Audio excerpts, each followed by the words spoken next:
성경 공독 하도록 하겠습니다. 오늘 말씀 누가복음 2장 10절에서 11절입니다. 누가복음 2장 10절에서부터 11절. 다 같이 합독하도록 하겠습니다. 시작. 천사가 이르되 무서워하지 말라. 보라, 내가 온 백성에게 미칠 큰 기쁨의 좋은 소식을 너희에게 전하노라. 오늘 다윗의 경내에 너희를 위하여 구주가 나셨으니 곧 그리스도 주시니라. 아멘. 목사님들이 성탄절, 크리스마스에 제일 많이 설교하는 본문이 바로 이 말씀이에요. 이 말씀을 통해서 은혜가 됐으면 좋겠습니다. 네. 서로를 보시면서 앞뒤로 보시면서 인사하겠습니다. 메리 크리스마스. 웃으시면서 하세요. 웃으시면서. 메리 크리스마스.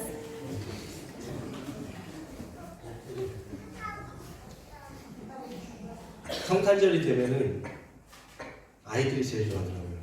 그죠? 선물 받으니까. 선율이도 어저께 하루 종일 아주 선물 이 사람 저 사람한테 선물 받고 아주 좋아하는 모습이 보니 참 기뻤습니다. 잠시 기도하고 말씀 나누도록 하겠습니다. 하나님 감사합니다. 영원히 죽을 수밖에 없었던 저희들을 위하여 이 지구상에 하나님께서 말씀이 육신이 되어 이 땅 가운데 오셨습니다. 그 비밀을 아는 자들, 저희 백성들은 그 능력으로 인하여서 기쁨으로 이 시간 하나님을 찬양합니다. 우리의 신앙생활과 우리의 삶 가운데 예수 그리스도가 이 땅 가운데 오셔서 우리의 죄사함을 믿고 살아가는 저희들 될 수 있도록 주님 함께하여 주시옵소서. 이 시간 말씀을 전하는 가운데 성령님 함께하여 주시고 온전히 말씀만을 전하는 제가 될 수 있도록 주님 함께하여 주시옵소서. 예수님 감사드리며 기도드립니다. 12월 25일은 예수님 태어나신 날이 아닙니다. 안 놀래시네. 다들 아시나 봐요. 태어나신 날이 아니라고요. 아멘. 다들 아시나 봐요. 제가 여러분들은 과소평가하고 12월 25일은 12월 로마 시대 때 태양신을 섬기면서 기념하는 날이었어요. 예수님이 태어난 날은 어디도 기록이 되어 있지 않습니다. 그럼에도 그때 당시 초기 기독교 그리스도인들은 그래도 기념을 해야 되니 언제 할까 고민을 하다가 임의로 태양신을 섬기는 그 날을 예수님이 태어난 날로 기념한 것입니다. 여러분 다 아시고 계신 분이에요. 네. 모를 줄 알고 저한테 기대하고 말을 했는데 12월 25일이 큰 기쁨의 좋은 소식이 된다라고 얘기를 하고 있는데요. 근데 이 좋은 소식이 되기 위해서 전제가 하나 있어야 됩니다. 그 전제가 되어야 되는 게 무엇이냐? 예수님께서 우리의 구원자가 되셨다는 믿음입니다. 이 믿음이 없으면요, 나랑 무슨 상관이지, 그죠? 예수님이 태어나신 날, 기념하는 날이 나랑 전혀 상관이 없습니다. 그럼에도 안 믿는 자들도 이날은 너무 기뻐요, 그죠? 네. 여러분들한테 이 좋은 소식이 되려면은 다시 한번 말씀드리지만 예수님을 믿는 것이 전제가 돼야지 그것이 좋은 소식이 되는 것입니다. 그래서 믿지 않는 사람들이 왜 기뻐하는지 저는 잘 모르겠어요. 그렇잖아요. 네.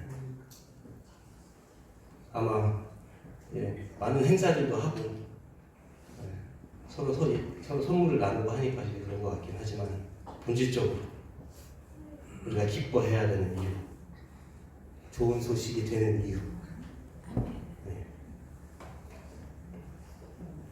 그분이 구원자로 오시지 않았다면 기뻐할 이유가 없습니다. 없고 나랑 전혀 상관이 없습니다. 여러분은 기쁘십니까? 아멘. 근데 이제 제가 또 다른 말로 좀 질문을 할게요. 그러면 정말 믿으십니까? 아멘. 이 질문을 좀 시작을 하겠습니다. 표 한 번만 보여주시겠어요? 잘 안 보여요. 네. 오늘 본문을 조금 이해하기 위해서 본문이 누가복음 2장이거든요. 1장을 좀 봐야죠. 1장. 1장의 내용이 보면은 천사가 사가랴한테도 나타나고요. 세례요한의 아버지죠. 그리고 또 누구한테 나타나냐? 마리아한테 나타나요. 그래서 하나님 천사의 메시지를 통해 사가랴하고 마리아에게 말씀을 하셨을 때 그들의 반응이 있습니다. 거기에 조금 집중을 했었으면 좋겠어요. 1장 11절에서 17절에서 사가랴 천사의 메시지가 있었어요. 그한테 사가랴한테 세례 요한을 탄생할 것이다 라고 얘기했는데요. 하나님의 백성을 돌이키시고 누구한테요? 하나님께로 예수님보다 와서 준비하는 자가 태어날 거다. 누구 얘기한 거죠? 세례 요한. 그런데 사가랴 반응은 어땠어요? 의심을 했습니다. 의심. 그래서 20절 1장 20절에 보면 믿지 아니함의 결과로 어떻게 돼요? 입이 닫혀버립니다. 벙어리가 된다는 얘기죠. 그러고 나서 한참을 지나가 이제 아기가 태어났어요. 아기가 태어났는데 가족들이 다 모였단 말이에요. 그래서 이름을 뭐로 할 거야? 이름 좀 알려줘 라고 얘기해. 당연히 묻겠죠. 이름이 뭐야? 우리도 물어보잖아요. 그랬더니 엘리사벳, 이제 요 세례명의 엄마죠. 엄마가 뭐라고 해요? 요한이라고 해요. 요한. 왜냐하면 천사가 나타나서 요한이라고 하라고 했어요. 네. 그런데 그런 이름을 들어본 적이 없어요. 이런 이름을 지은 적이 없어. 그래서 왜 그렇게 짓느냐? 그러니까 아버지한테 한번 물어보자. 그러니까 아버지가 누구? 사가랴한테 한번 물어보자. 라고 해서 사가랴한테. 근데 사가랴 집이 어떻게 되죠? 벙어리가 되죠. 이렇게 판에다가 막 쓰는 거예요. 뭐라고 썼어요? 요한. 그렇게 되니까 어떻게 됐어요? 입이 열렸습니다. 네, 믿음을 시인함으로 입이 열린 것이에요. 그리고 1장 67절에서 80절에 보면 사가랴의 예언이 나옵니다. 조상들에게 했던 약속들을 지키실 것입니다. 누가요? 하나님께서. 그리고 둘째, 우리를 긍휼히 여기심으로 구원하실 거다. 세 번째, 세례 요한은 예수님보다 앞서가서 그 길을 예비하실 것이다. 이 내용, 사가랴, 마리아를 한번 볼게요. 마리아한테도 천사가 나타나서 거의 비슷하게 얘기하는 거예요. 대신에 세례 요한이 아니고 누구죠? 예수님. 네. 천사의 메시지는 이겁니다. 예수님이 탄생할 건데 동정녀 탄생. 네. 그분이 하나님의 아들이 된다라고. 그래서 예언을 했어요. 근데 마리아는 반응이 어땠죠? 믿었습니다. 그래서 그 믿음을 가지고 그게 너무 기뻐서 어떻게 마리아가 찬송합니다. 하나님 찬송합니다. 어떻게 해서요? 죄악된 인류의 사회적 구조와 상관없이 권능으로 세상에 개입되심을 찬양합니다. 그러니까 우리가 죄인 됐는데 이걸 아무도 구원할 자가 없는데 하나님께서 지구상에 오셔서 개입하셔서 우리를 구원하신다는 거예요. 누가요? 예수님. 그러면 반응을 보셨죠? 지금 어떤지. 사가랴는 어땠어요? 의심이었죠. 마리아는요? 믿었어요. 누가 왜 이렇게 적었을까? 누가 보면서 이걸 왜 똑같이 예언을 했는데 사가랴의 반응이라든지, 그죠? 마리아의 반응, 왜 이걸 접속을 했을까? 그런 고민은 저만 되죠, 그죠?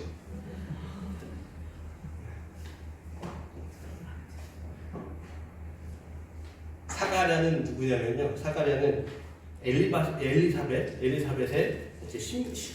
엘리사벳의 부부입니다. 부부. 네, 이분들이 어떤 분들이냐면요. 엘리사벳은 아론의 자손이에요. 누가복음 1장 5절 볼게요. 유대 왕 헤롯 때에 아비야 바냐의 제사장 한 사람이 있었으니 그 이름은 사가랴요. 그의 아내는 아론의 자손이 이름은 엘리사벳이에요. 아주 많이 들으셨죠? 누구죠? 모세의 형제입니다. 모세의 형제. 근데 아멘. 모세의 형제가 중요한 게 아니라 모세의 형제 중에서도 아론은 어떤 사람이냐면요, 제사 시스템을 설립하고 운영하는 사람이에요. 그래서 그 자손이 나중에 어떻게 레위인이죠. 레위인은 뭐랬죠? 성막을 짓고 그 안에서 제사를 드리는 사람들이었어요. 근데 그게 쭉쭉쭉쭉 계속 내려왔어요. 그 자손이 누구예요? 엘리사벳입니다. 엘리사벳. 네. 남편 사가랴 역시 제사장 계열에서 돕니다. 제사장. 이 둘은 어떤 사람이라고요? 제사장.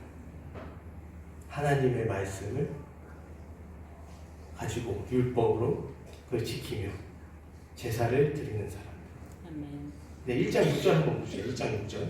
이 두 사람이 하나님 앞에 의인이니 주의 모든 계명과 규례대로 흠이 없이 행하더라.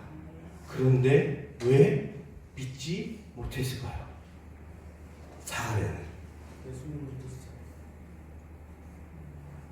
왜 믿지 못했을까요? 이게 오늘 말씀의 핵심입니다. 핵심. 출생만. 네, 핵심입니다. 정말 핵심. 여기에 집중해 주시기 바랍니다. 아멘. 의인이었다니까요. 계명과 규례를 흠이 없이 다 준행했어요. 그리고 구약에 대해 구약 성경에 대해서 이 사람들은 일반 사람보다 많이 알았을까요? 적게 알았을까요? 많이 아는 정도가 아니고요, 통달했대요. 그죠? 아멘. 그리고 이사야서에서 예수님 오실 것을 예언하죠. 아멘.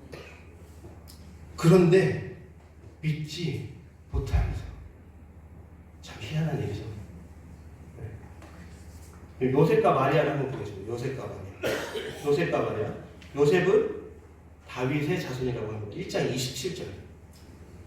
다윗의 자손 요셉이라 하는 사람. 그 사람과 약혼한 처녀. 그 이름은 마리아입니다. 네. 유다 자손, 다윗의 자손. 저 주일날 야곱에 대해서 얘기했죠. 야곱의 자손. 야곱의 자식이 유다. 유다의 자손이 다윗.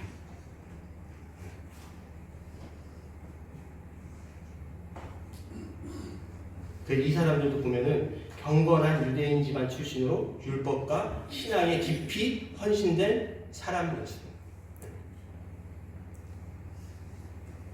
다시 표 한번 볼게요. 다시 표 한번 봅시다. 어떤 사람인지 아시죠? 그죠? 그러면 어떤 자손이 믿고 어떤 자손이 지금 안 믿었어요?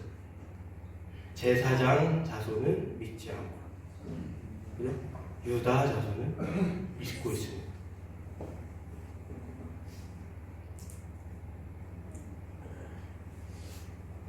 그래서 이게 참 신기한 게, 하나님에 대해서 제일 많이 알고 있는 사람이, 그 예언에 대해서도 잘 알고 있는 사람이 믿지 못했어요. 제일 경건한 자들이 하나님의 예언을 믿지 못했습니다. 제일 존경받는, 이스라엘 백성들에게 제일 존경받는 종교 지도자들이 예수님을 믿지 못했습니다. 하나님에 대해 제일 많이 알고 제일 경건하고 제일 존경받는 제사장들이 왜 예수님을 믿지 못했을까? 그 사람들은 율법도 다 준수했어요. 성경에서 뭐라고 해? 의인이라고 해요. 의인. 의인.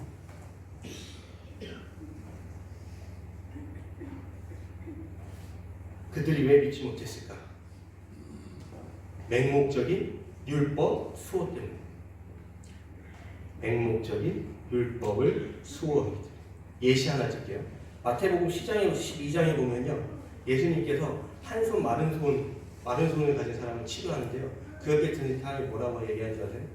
오늘은 안식일입니다. 그래서 10계명의 4계명, 안식일을 거룩하게 지켜라. 그런데 그런 일을 해서 되겠습니까? 안식일을 거룩하게 지키라는 그 계명으로 이스라엘 백성들은요, 정확히 제가 수치는 생각이 안 나요. 몇 미터 이상 밖으로 나가지도 않았어요. 요리도 하지 않았습니다. 그렇게 지키던 사람들.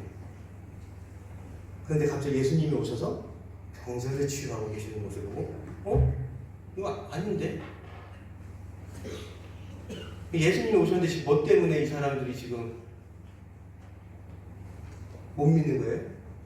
자신들의 율법 때문에, 본인들의 율법 때문에, 맹목적인 율법을 수호하는 것 때문에 예수님이 오신 것을 믿지 못하고 있습니다. 맹목적으로 율법을 수호하고 지키는 것은요, 그래서 개인한테 굉장히 안 좋습니다. 그런데 더 중요한, 또 중요한 거는요, 교회에 지금 현재 다니고 있는 믿음이 조금은 연약한 사람들에게 엄청난 영향을 미칩니다. 그 영향은 무엇이냐? 왜 우리는 교회를 떠나야 하는가라는 책을 쓴 사람이 있습니다. 그 사람이 통계를 냈어요. 왜 이 사람들이 교회를 떠나? 그래서 다 설문조사라고 다 했어요. 4가지가 나왔는데 첫 번째가 뭔지 아십니까? 교회 사람들이 다 위선자라는 것이에요.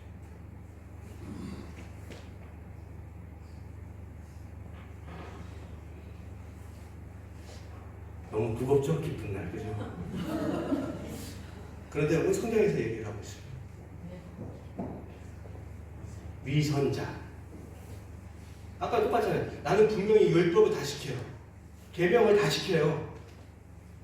근데 그것만 보고 그 맹목적인 그 율법 지킴으로 인해서 지금 하나님이 이웃을 사랑하는 행위, 그 치유를 하는데 그렇게 하면 안 된다. 그게 옳으냐? 라고 얘기를 하는 것이에요.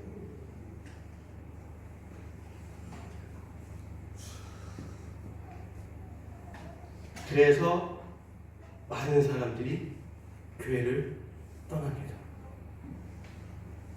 물론 잘못된 것을 가르쳐야죠. 교육도 해야 돼요. 제가 항상 얘기하는 거지만 그 안에는 사람이 있어요.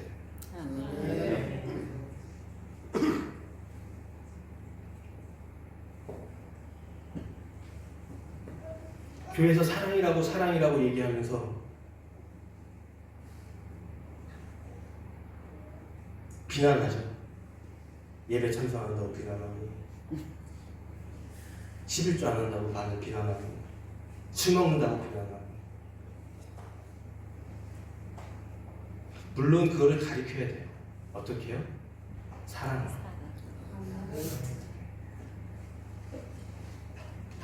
왜? 예수님이 또 어떤 사람이 물어보죠. 가장 큰 계명이 도대체 뭐냐? 이렇게 우리들에게 율법이 주어졌는데, 그러면은 예수님 당신은 생각하는 가장 큰 율법이 뭐냐면 하나님 사랑과 이웃 사랑입니다.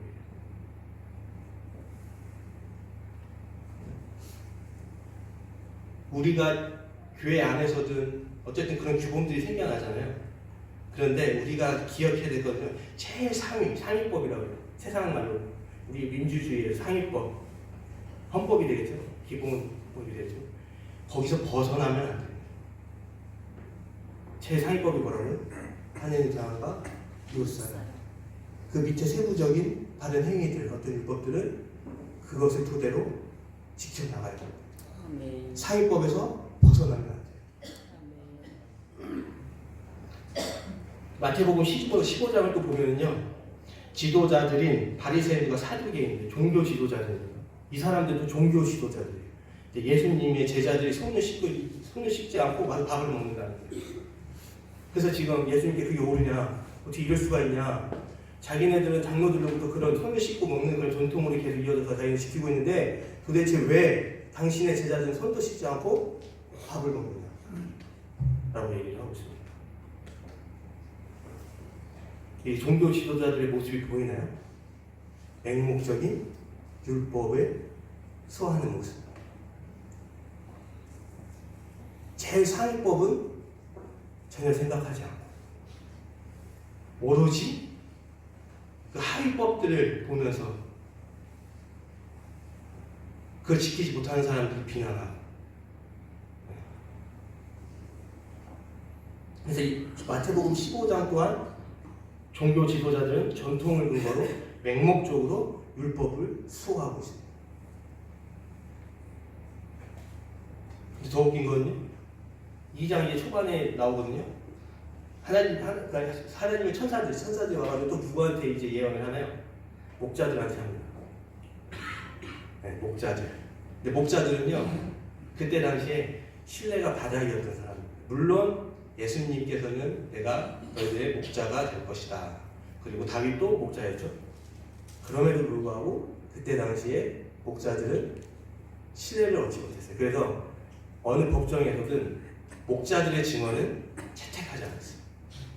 하나님의 천사가 그들한테 가가지고요, 그들에게 예수님이 지금 어디에 계셔?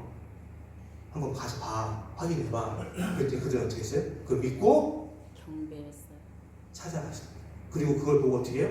찬양하고 경배했습니다. 그런데 제사장들은, 종교 지도자들은 믿지 못했습니다. 누가복음이 지금 1장, 2장 누가를 적은 저자가 무엇을 얘기하고자 하는지 좀 감이 오시죠? 네.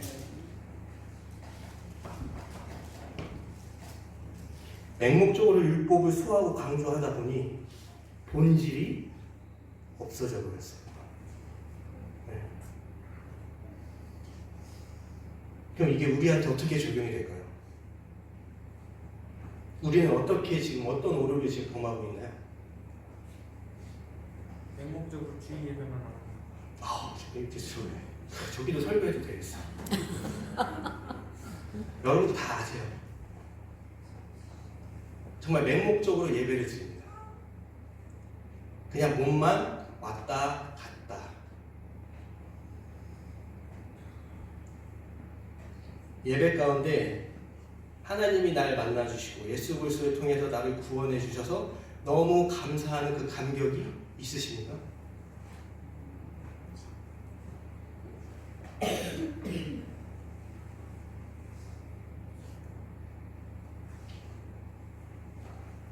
이런 맹목적인 예배 참석 안에는 하나님이 없고 예수님이 없습니다. 당연하죠. 당연히 없죠. 몸만 왔다 갔다 하는데 마음은 없고. 예배가 중요함은 알아요. 그래서 설교를 통해서 알고 옆에 우리 성도들이 다 알려줘요. 예배 정말 중요하다. 그래서 교회는 나오는데 맹목적으로 나오는 것 같아요. 어느 순간 버릇처럼 되는 거예요. 버릇처럼 아멘하고 버릇처럼 기도하고 그 안에 믿음이 없습니다.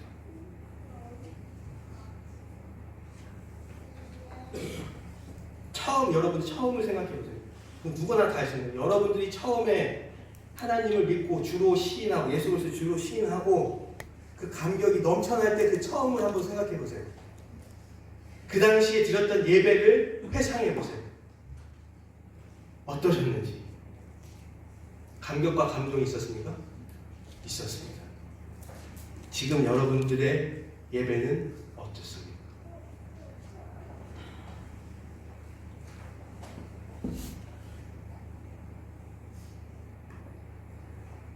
우리 성가대를 제가 대표해서 성가대 대표하는 거는 성가단체 좀 권면 아니면 충고를 좀 하고 싶어요. 그렇게 잘 못하고 있다는 얘기가 아니에요. 지금 예를 들어서 설명하기 위해서 그러면 여러분들 잘하고 계신 거예요. 못하고 있다는 얘기 아니에요. 성가대의 기능은 무엇인지 아세요? 성가대의 기능은 하나님을 찬양하는 거죠. 그렇죠? 그 모습이 보여야 돼요. 그런데 만약에 혹시라도 여러분들이 목소리에만 신경 쓰고 기도하는 마음을 준비하지 않는다면 예배는 받으시지 않습니다. 그 찬양은 받으시지 않아요. 예를 들어서 설명해요. 이분이 그렇게 하고 있다는 얘기 아니에요. 오해하지 마세요. 오해하지 마세요. 예를 들어서 설명드릴게요. 아마 모든 지휘자가 똑같이 얘기할 겁니다. 아마 얘기할 거예요. 가사를 유심히 보시라고. 그죠? 가사를 보지 않고 입만 우리가 뭘 찬양하는지 여러분들에게 알 수가 없잖아요. 그죠? 기본이네, 기본. 어떤 성가대든지 그 가사를 보면서 그렇게 우리를 구원해 주신 그분을 찬양하는, 물론 목소리도 중요해요. 잘 내는 것도 중요하고, 가장 본질적인 거는 우리 성도들과 같이 찬양을 하지만 여러분들의 기능은 우리를 구원하신 예수님을 찬양하는 거죠. 아멘. 감동이 있어야 돼요. 그런데 가끔 여기 나온 제사장들처럼 너무 형태만을 고려하지 않았으면 좋겠어요. 기능은 바뀌지 않습니다. 형태는 얼마든지 변해져요. 성가대 자리가 여기다가 입고 가도 된다고요. 그거 가지고 시험 들지 마시고, 그게 너무 연연하지 마시고, 어떤 옷을 입어도 상관없어요. 물론 어느 정도 형태를 지켜주는 것도 중요하긴 합니다. 왜요? 성도들이 시험 들어요.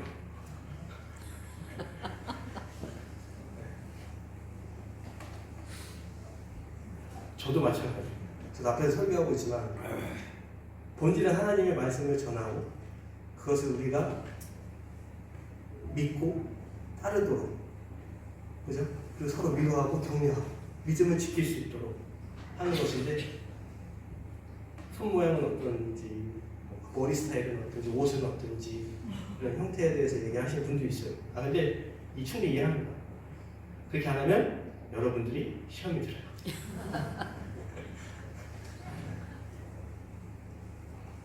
그래서 그것도 중요하지만 그보다 더 중요한 본질, 예배 가운데 본질. 그냥 제사장들처럼 맹목적으로 교회 생활, 신앙 생활을 하는 것이 아니라 예배 가운데 감격이 있으셔야 돼요. 아멘. 교회 안에 규칙, 규율들도 굉장히 많습니다. 그걸 지켜야 되는 것도 많고요. 우리 교회가 질서를 지키기 위해서 그런 것들을 지었고 만들었고 그걸 지켜나가는 것도 많지만, 너무 맹목적으로 거기에 치우쳐서 이웃을 사랑하고 하나님을 사랑하는 계명을 어기는 여러분 되시길 바라지 않습니다. 그래서 오늘 정말 기쁜 날인데 무겁게 얘기를 했어요. 근데 무겁게 얘기할 수밖에 없더라고요, 생각해보니까. 그래서 여러분들의 신앙생활을 오늘 점검하면서 뒤돌아보면서 믿음을 점검해 보시기 바랍니다. 그래서 우리가 정말 믿고 있는 건지, 정말 몸으로만 하고 있는 건지, 버릇처럼만 하고 있는 건지. 버릇처럼 한다면 예수님이 오신 것이 좋은 소식이 될 수 없습니다. 여러분들이 믿음으로 예배에 감격이 있고 그 안에 감동이 있고 마음을 다해 하나님을 찬양할 때, 그럴 때 우리한테 예수님이 오신 그 소식은 좋은 소식이 될 수 있습니다. 아멘. 기도하겠습니다. 하나님 감사합니다.